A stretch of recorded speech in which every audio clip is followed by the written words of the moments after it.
whatever is going on in the community will be reflected in your school. And there's really no way of changing that.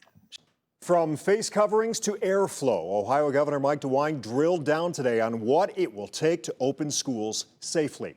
He warned that the spread of COVID-19 in a community will reflect its spread in schools. So it's really up to all of us to determine exactly what happens next. 5 on your side investigator Scott Knoll is with us now. Scott, school districts across the state, they are forced to make some tough decisions. Yeah, Rob, here in Cuyahoga County, the Board of Health went as far as recommending districts keep kids home and hold classes online to start the year. The governor says he's leaving that decision up to districts, but stressing when it comes to COVID, what happens in the community will impact what happens in schools.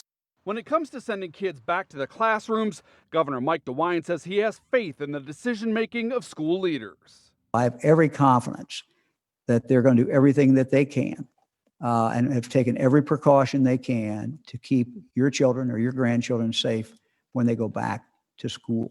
Statewide, the governor's office says 38% of students attend districts planning to fully reopen this fall. 26% attend districts planning to use remote learning. A quarter of Ohio's public school students will see a blend of in-person and online classes this fall. The state's still waiting on information from another 78 districts. But what's the risk?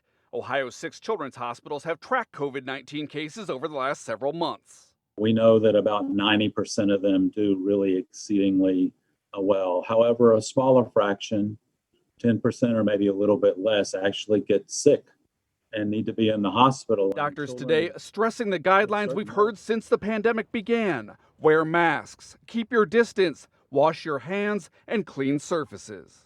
Together, they create a very robust package for safety. Safe enough, says Dr. Patty Manning. She would feel comfortable putting her own kids on a school bus this fall if students follow the rules.